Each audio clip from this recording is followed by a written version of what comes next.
বাণীপীঠ শিক্ষাঙ্গনের উপস্থাপনায় আরও একটি গুরুত্বপূর্ণ ক্লাসে স্বাগত জানাচ্ছি সকল ছাত্রছাত্রীকে। আমি রিনি সেনগুপ্ত।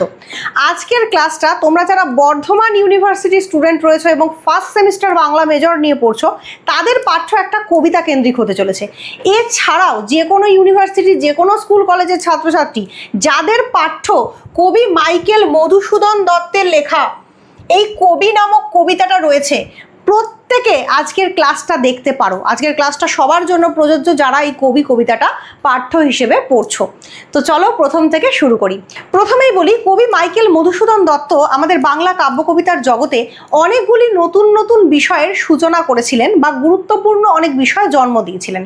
তার মধ্যে অন্যতম একটা হচ্ছে অমিত্রাক্ষর ছন্দের ব্যবহার, এটা তোমরা অনেকেই জানো। আরেকটা গুরুত্বপূর্ণ বাংলা সাহিত্যে তার অবদান হলো সনেট রচনা। সনেট, এই সনেট শব্দটির অর্থ হলো মৃদু ধ্বনি। এই সনেট প্রকৃতপক্ষে হলো চতুর্দশপদী কবিতাবলী, অর্থাৎ 14টা পংক্তি এবং প্রত্যেকটা পংক্তিতে থাকবে 14টা মাত্রা, তাকেই আমরা বলবো চতুর্দশপদী কবিতা। তো আমাদের আজকের পাঠ্য এই কবিতাটি কিন্তু একটি সনেট বা চতুর্দশপদী কবিতা। তো চলো আমরা কবিতাটা এইভাবে লাইন বাই লাইন ধরে বুঝে নিই, কিন্তু পরবর্তী অংশে যাওয়ার আগে একটা গুরুত্বপূর্ণ ঘোষণা। তোমরা যারা Bardhaman university first semester Bangla major subject নিয়ে ভর্তি হয়েছো তাদের জন্য সুবর্ণ সুযোগ। আমার তরফ থেকে মানে বাণীপীঠ শিক্ষাঙ্গনের তরফ থেকে তোমাদের জন্য অনলাইন ক্লাসের সুযোগ খুলে দেওয়া হয়েছে। অলরেডি অ্যাডমিশন চলছে, অনেক স্টুডেন্ট অলরেডি অ্যাডমিশন নিয়ে নিয়েছে। তোমরাও যারা এখনো ভাবছো যে বাংলা মেজরের জন্য কোথায় পড়বে, কোথা থেকে ভালো গাইডেন্স পাবে, সমস্ত বিষয় বুঝে কোথা থেকে পড়বে এবং নোটসপত্র কোথা থেকে পাবে, তাদের জন্য একমাত্র প্রতিষ্ঠান বাণীপীঠ শিক্ষাঙ্গন। এখানে ভর্তি হলে তোমরা যেটা পাবে সেটা হচ্ছে সমস্ত বিষয়ের ধরে ধরে বোঝানোর ক্লাস পেয়ে যাবে এবং সাজেশন ওয়াইজ নোটসপত্র পেয়ে যাবে, আর পরীক্ষার আগে পেয়ে যাবে সহজ সরল এবং একদম 100% কমনযোগ্য সাজেশন। তো তার জন্য অবশ্যই তোমরা যুক্ত হও বাণীপীঠ শিক্ষাঙ্গনের সঙ্গে। নিচে কন্ট্যাক্ট নাম্বার দেওয়া রইল। অ্যাডমিশন কিন্তু এখনো ওপেন আছে, অবশ্যই ভর্তি হয়ে যাও। তো চলো এবারে আলোচনাটা শুরু করা যাক। কবিতার শুরুতেই কবি একটি প্রশ্ন করেছেন। কবি প্রশ্ন করেছেন, কে কবি, কবে কে মরে? অর্থাৎ প্রকৃত কবি বলতে আমরা কাকে বুঝবো, প্রকৃত কবি কে, এই প্রশ্নের উত্তর আমাকে কে দেবে। কবে মানে হচ্ছে বলবে, এখানে কবে মানে হচ্ছে বলবে, কে বলবে মরে, মরে মানে হচ্ছে আমাকে। তো প্রকৃত কবিকে, এই প্রশ্নের উত্তর কবিকে কে দেবে, এই প্রশ্ন দিয়ে কবিতাটা শুরু হয়েছে। অর্থাৎ আলোচ্য কবিতায় কবি মাইকেল মধুসূদন যে বিষয়টা জানতে চাইছেন বা যে বিষয়টা প্রকাশ করতে চাইছেন সেটা হলো কবির স্বরূপ। কবির স্বরূপ তিনি জানতে চাইছেন, যে প্রকৃত কবি কে বা কাকে আমরা কবি বলতে পারি। তো কে কবি, কবে কে মোরে? ঘটকালি করি শবদে শবদে বিয়া দেয় যেই জন, সেই কিসে জমদমি? আবারও একটি জিজ্ঞাসা চিহ্ন। কবি মাইকেল মধুসূদন দত্ত প্রশ্ন করছেন, ঘটকালি করে, ঘটকালি করা মানে কি? যে ব্যক্তি নারী এবং পুরুষের পাত্র পাত্রীর মধ্যে সম্বন্ধ স্থাপন করে তাদের বিবাহের ব্যবস্থা করে দেন তাকে বলা হয় ঘটক। এবং ঘটক যে কাজটি করে বিবাহটাকে সুগঠিত করে বা বিবাহটাকে সম্পন্ন করে সেই পদ্ধতিটাকে বলা হয় ঘটকালি। তাহলে এখানে মাইকেল মধুসূদন দত্ত বলতে চাইছেন যে শব্দের সঙ্গে শব্দের, দেখো শবদে, শবদে এই শব্দটা প্রকৃতপক্ষে শব্দ, এই শব্দের ভেঙে করা রূপ, যুক্তাক্ষরটা ভেঙে দেওয়া হয়েছে। তো শবদে শবদে বিয়া দেয় যেই জন, অর্থাৎ শব্দের সঙ্গে শব্দের বিবাহ দেয়, মিলন ঘটায়। বিবাহ শব্দটার অর্থ এখানে মিলন, শব্দে শব্দে মিলন ঘটিয়ে যে জন ঘটকালি করে সেই কিসে জমদমি? জমদমি শব্দের অর্থ হচ্ছে জমকেও যে দমন করতে পারে। প্রকৃতপক্ষে এখানে কবি মাইকেল মধুসূদন দত্ত বোঝাতে চাইছেন প্রকৃত কবি তিনি যিনি যুগোত্তীর্ণ কালোত্তীর্ণ অমরত্বের কথা তার কাব্যের মাধ্যমে বলে যেতে পারেন। প্রকৃতপক্ষে মানুষের মৃত্যু হয়, সাহিত্যের, সৃষ্টির, সৃজনশীলতার কখনোই মৃত্যু হয় না, মৃত্যু হয় না প্রতিভার। তাই কবিরা প্রকৃতপক্ষে হন জমকে দমনকারী ব্যক্তি, তাই তারা জমদমি, অর্থাৎ স্বয়ং যম পর্যন্ত তাদের থেকে তাদের আয়ুষ্কাল কেড়ে নিতে পারেন না। তার শিরোপরি শোভে কি অক্ষয় শোভা যশের রতন?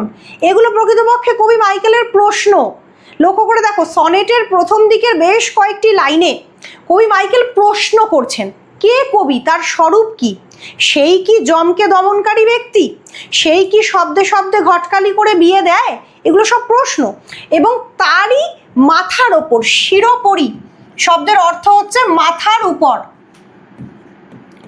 তো তারই মাথার উপর কি যশের রত্ন, অর্থাৎ সমস্ত যশ রত্নরূপে শোভা পায়, অক্ষয় হয়। অক্ষয় হওয়া মানে যে জিনিসের ক্ষয় নেই, তারই মাথার উপর কি যশের রত্ন অক্ষয় হয়? এইবার এই পর্যন্ত হচ্ছে কবির প্রশ্ন, প্রথম 4 লাইন। তারপরে কবি উত্তর দিচ্ছেন। কি উত্তর দিচ্ছেন? সেই কবি মোর মতে, অর্থাৎ কবি মাইকেল মধুসূদন দত্ত এবার তার মতে কে প্রকৃত কবি সেই কথাটা ব্যাখ্যা করছেন। তিনি বলছেন, কল্পনা সুন্দরী, যার মনঃ কমলেতে পাতেন আসন, যার মনের পদ্ম ফুলে স্বয়ং কল্পনা সুন্দরী, অর্থাৎ কল্পনার দেবী, যিনি আমাদের মাথায় কল্পনা, ইম্যাজিনেশন প্রদান করেন। প্রকৃতপক্ষে কবিরা তো কল্পনা দিয়ে, ভাবনা চিন্তা করে, ইম্যাজিনেশনের দ্বারা নিজেদের যে বক্তব্যকে সেটাকে সাফল্যমণ্ডিত করে তুলতে পারে বা প্রকাশ করতে পারে। সেই জন্য মাইকেল মধুসূদন দত্ত বলছেন, প্রকৃত কবি সেই যার হৃদয়ের আসনে স্বয়ং কল্পনা সুন্দরী দেবী তিনি আসন পাতেন। এবং সেই আসনটা কিসের আসন? সেটা পদ্ম ফুলের আসন। অস্তগামী ভানু প্রভা সদৃশ বিতরী, ভাবের সংসারে তার সুবর্ণ কিরণ। তাহলে অস্তগামী মানে যে সূর্য অস্ত যাচ্ছে, ভানু মানে সূর্য, প্রভা মানে তার কিরণ, সেই কিরণের সদৃশ মানে অস্তগামী সূর্যের কিরণের মতো, সদৃশ শব্দের অর্থ মতো, বিতরী মানে বিতরণ করে ভাবের সংসারে তারা সুবর্ণ কিরণ ঢেলে দেয়। তারা কারা? তারা কবি। তাহলে একজন কবি কি কি কাজ করেন? তার হৃদয়ে কল্পনা সুন্দরী আসন পাতেন, সেই কবি অস্তগামী সূর্যের মতো সুবর্ণ কিরণ এই ভাবের সংসারে ঢেলে দেন বা প্রতিফলিত করেন। আনন্দ আক্ষেপ ক্রোধ যার আজ্ঞা মানে, অর্থাৎ আনন্দের মতো, আক্ষেপের মতো, ক্রোধের মতো বিভিন্ন মানবিক অনুভূতি, এগুলো প্রকৃতপক্ষে কি? এগুলো হলো সমস্ত মানবিক অনুভূতি। এই মানবিক অনুভূতিগুলো প্রকৃতপক্ষে যার আজ্ঞা মানে যার কথা শোনে। এখানে কবি মাইকেল মধুসূদন দত্ত বোঝাতে চাইছেন, যিনি প্রকৃত কবি হবেন তার আজ্ঞাবহ দাসে পরিণত হবে মানবিক অনুভূতিগুলি। অর্থাৎ মানবিক অনুভূতি, দয়া, মায়া, প্রেম, যে কোনো ধরনের ফিলিংস সেই কবিরা তাদের ভাষায় অপূর্ব সুন্দরভাবে প্রকাশ করতে পারবেন। অরণ্যে কুসুম ফোটে যার ইচ্ছা বলে, কবি হবেন এমনই অলৌকিক শক্তির অধিকারী যে ঘন বনে, ঘন জঙ্গলে তার ইচ্ছাতে ফুল ফুটে উঠবে। নন্দন কানন হতে যে সুজন আনে পারিজাত কুসুমের রম্য পরিমলে। যিনি প্রকৃত কবি হবেন তিনি নন্দন কানন থেকে মানে স্বর্গের উদ্যান, নন্দন কানন মানে স্বর্গের উদ্যান, সেই স্বর্গের উদ্যান থেকে পারিজাত ফুল, পারিজাত ফুল স্বর্গের একটি বিশেষ এক্সক্লুসিভ ফুল, খুব গুরুত্বপূর্ণ, খুব প্রেসিয়াস, খুব মর্যাদাপূর্ণ একটি ফুল, সেই ফুলের রম্য সুগন্ধ, পরিমল মানে অপূর্ব সুন্দর মধুর সুগন্ধ, সেই সুগন্ধ সেই কবি বয়ে আনতে পারেন তার রচনার মাধ্যমে। এবং মরুভূমে মানে মরুভূমিতে তুষ্ট হয়ে যাহার ধ্যানে মানে যার ধ্যানে, ধ্যানে শব্দের অর্থ হচ্ছে ধ্যানে বা তপস্যায় বহে জলবতী নদী মৃদু কলকলে। অর্থাৎ মরুভূমিতেও একজন কবি তার ধ্যানের দ্বারা, তার তপস্যার দ্বারা, তার অলৌকিক কাব্যিক ক্ষমতার দ্বারা জলবতী নদীকে প্রবাহিত করতে পারেন। অর্থাৎ কবি প্রকৃতপক্ষে পারেন অসম্ভবকে সম্ভব করতে। বাস্তবে যা সম্ভব নয়, বাস্তবে যা অলৌকিক, বাস্তবে যা অবাস্তব, তাকে কবি নিজের রচনার দ্বারা মাধুর্যপূর্ণ, নিজের রচনার দ্বারা বাস্তব, নিজের রচনার দ্বারা সম্ভব করে তুলতে পারেন। তার কারণ কবি কল্পনা বিলাসের দ্বারা, ভাবনার দ্বারা, ইম্যাজিনেশনের দ্বারা একটা অপূর্ব জগৎ পাঠকের সামনে তুলে ধরেন। এবং পাঠক প্রকৃত কাব্য পাঠ করতে করতে বা পড়তে পড়তে সেই জগতে হারিয়ে যান, অপূর্ব সুন্দর রসানুভূতি প্রাপ্ত হন পাঠক, এবং এই রসের অনুভূতিই পাঠককে সাহিত্য রস সম্পর্কে আকৃষ্ট করে। এই যে আমাদের সাহিত্য পড়তে এত ভালো লাগে, সাহিত্য শুনতে এত ভালো লাগে, গল্প কবিতা পড়ে আমরা যে আনন্দ পাই, তার কারণ হচ্ছে কবিতার মধ্যে অপূর্ব সুন্দর অলৌকিক এক রসের সৃজন করে দেন। সেই জন্যই প্রকৃত কবি খুব তাৎপর্যবহ একজন ব্যক্তি। সেই কারণেই বাংলায় প্রবাদ আছে, সকলেই কবি নয়, কেউ কেউ কবি, অর্থাৎ সকলে ইচ্ছা করলেই কবি হয়ে যেতে পারেন না। কেউ কেউ বিশেষ ব্যক্তি ঈশ্বরের কৃপা প্রার্থনা তিনি পান, ঈশ্বরের কৃপা তার উপর ঝরে পড়ে, সেই জন্যই তিনি কবিত্ব শক্তিতে ভরপুর হয়ে কবি হয়ে উঠতে পারেন। তো আলোচ্য কবিতায় মাইকেল মধুসূদন দত্ত নিজে একজন কবি হয়ে অপরাপর সমস্ত কবি প্রকৃতপক্ষে কেমন হতে পারেন বা কবিদের স্বভাব বা বৈশিষ্ট্য কেমন, সেই বিষয়টাকে ফুটিয়ে তুলেছেন এই কবিতায়। তো আজকের কবিতার আলোচনা কেমন লাগলো অবশ্যই কমেন্ট করে জানাও।